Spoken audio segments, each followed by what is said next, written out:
एक ऐसा नाम जिसके किसी भी पार्टी से जुड़ने से पूर्वांचल के सियासी समीकरण बदल सकते हैं।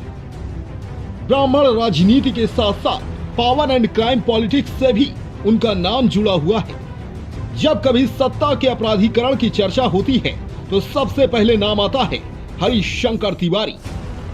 जी हां, हम बात कर रहे हैं आज की पॉलिटिक्स में चर्चित नाम हरिशंकर तिवारी की।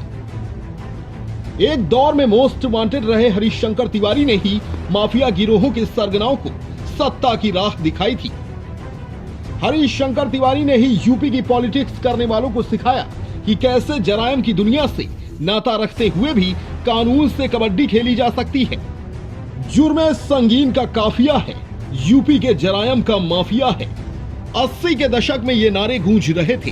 पूर्वांचल में सरकारी परियोजनाओं की शुरुआत होने के साथ ही माफिया और सरकारी ठेकों में वर्चस्व की लड़ाई शुरू हुई।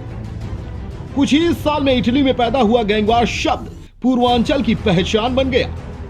वैसे तो गाजीपुर और वाराणसी माफिया का बड़ा केंद्र रहा है, लेकिन इसकी शुरुआत गोरखपुर से हुई, जिसमें सबसे पहला नाम हरिशंकर तिवारी का आया था।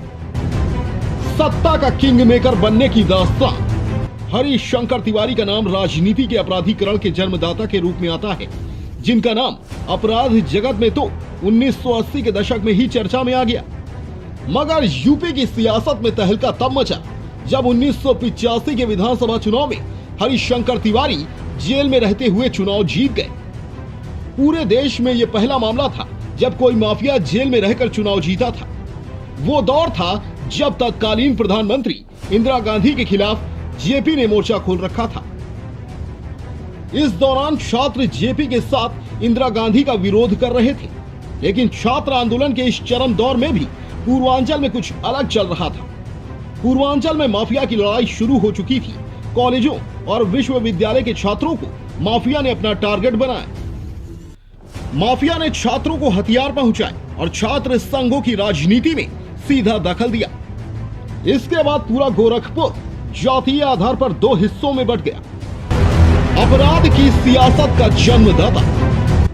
हालांकि हरिशंकर तिवारी पर जितने भी आरोप लगे वो आज तक साबित नहीं हुए, लेकिन इलाके के पुराने जानकार बताते हैं कि कॉलेजों और विश्वविद्यालयों में अपराधीकरण के जिम्मेदार हरिशंकर तिवारी ही हैं, जिनकी वजह से कई बड़े अपराधियों ने जन्म लिया। इन्हीं में से एक नाम था श्री प्रकाश शुक्ला का, जिसे यूपी ही नहीं पूरा उत्तर भारत जानता है। अपने गैंग को विस्तार देने के लिए हरिशंकर तिवारी ने जो तरीका आजमाया वो पूर्वांचल के युवाओं को लुभाने लगा था। लेकिन शातिर हरिशंकर तिवारी ने कभी भी सीधे फ्रंट फुट पर नहीं खेला। इसके बावजूद 1980 के दशक में हरिशंकर तिवारी पर गोरखपुर जिले में 26 मामले दर्ज हुए।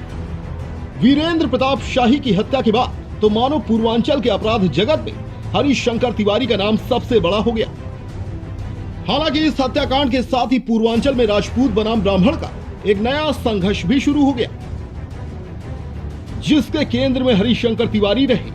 हालांकि हरिशंकर तिवारी अपने शातिर दिमाग का इस्तेमाल करके हर पार्टी के चहेते बने रहे और अपने अतीत को वर्तमान पर कभी हावी नहीं होने दिया।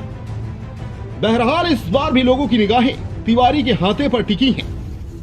फैसला किस ओर आता है ये देखने वाली बात होगी।